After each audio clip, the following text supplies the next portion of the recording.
Masayang ipinagdiwang ng mga residente ng Bliss 4 sa Manggahan ang kanilang ika-13 anibersaryo noong 20 ng Oktubre sa pamamagitan ng isang buong araw na selebrasyon. Tampok sa programa ang Zumba, isang banal na misa, Boodle Fight, palarong Pinoy, raffle at iba pa na nagpatingkad ng diwa ng pagkakaisa sa komunidad. Ito ang unang pagkakataon na ginanap ang ganitong kalaking selebrasyon na pinangunahan ng mga opisyal ng building at mga kasapi ng iba't ibang homeowners association. Nagpasalamat ang mga opisyal ng Bliss 4 sa barangay at local officials para sa kanilang patuloy na suporta. Hinikayat din nila ang mga residente na ipagpatuloy ang pagtutulungan upang mas mapabuti ang kanilang komunidad. Ginaganap ang ika-13 anibersaryo ng Pasig Bliss 4 Village, no?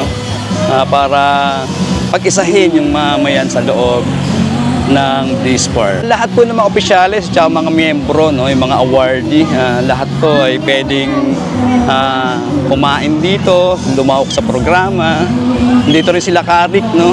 Rick Reyes ng Puso, si Admin Weng at si Kapitan Kin Cruz. Kanina, no, mula umaga, alas 7 ng umaga, nagkaroon tayo ng Zumba rito, no, para sa lahat ng mga marunong mag-Zumba. After ng Zumba, umatin muna kami ng mass para magbigay sa ating pare na nandito every Sunday. After po ng palarong Pinoy, lalaro, eto mga kantahan, lahat na po pwedeng mangyari. After nun, Boodle Fight po, tapos palarong Pinoy po uli. Sa kanila na po kung magkakaroon sila ng konsyerto. Sa lahat po ng mga taga Bliss 4, sama-sama po tayo, magtulungan tayo, magkaisa tayo para po sa ating unang anibersaryo ng ginanap ng ganitong klaseng anibersaryo. Nagpapasalamat kami, no, unang-una kay Mayor Vico Soto sa tulong na ibinibigay niya sa Pasig Bliss 4 sa lahat ng mga project na ibinababa niya rito. Tapos salamat din kami sa napakahusay naming kapitan na si Consi Capkin na wala sawa rin tumutulong sa amin dito sa lahat mga problema namin dito sa loob. Ganun din sa aming administrator, no, si Weng, at ang aming OIC na si Ricardo Berreyes. Maraming salamat po sa inyong lahat. Salamat sa mga tulong at suporta ninyo para po maging matagumpay yung proyekto namin ito ngayong araw.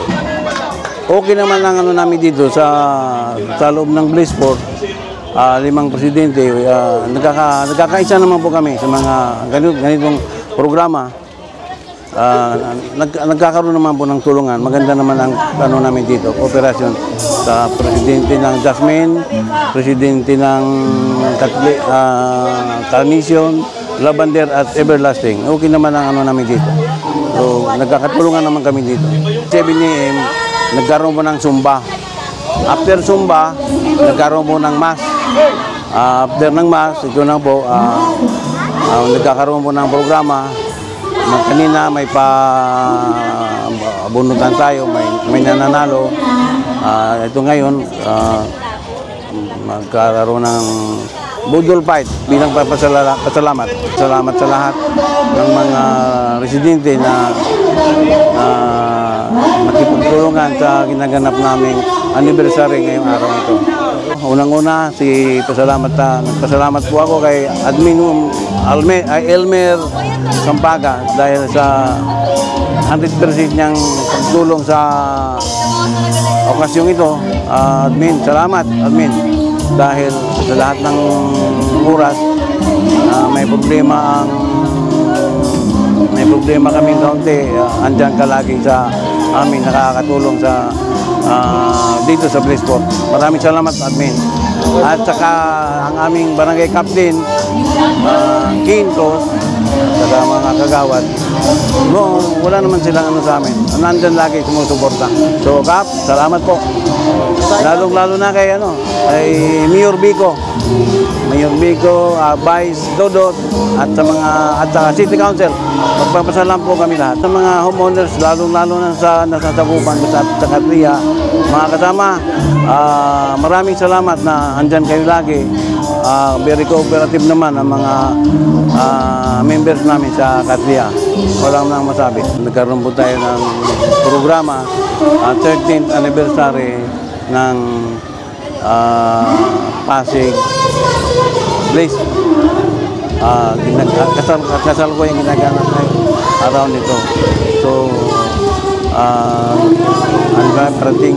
Nandito na po ang chief ng puso, si Mr.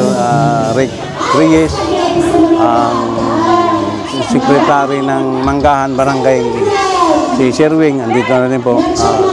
Tapos Ang anibersaryo ay hindi lamang isang pagdiriwang, kundi isang simbolo ng pagkakaisa at sama-samang hangarin na mapaunlad ang Bliss Force sa Manggahan. Ako si Luan Peñano para sa latest ng iNews Pasig.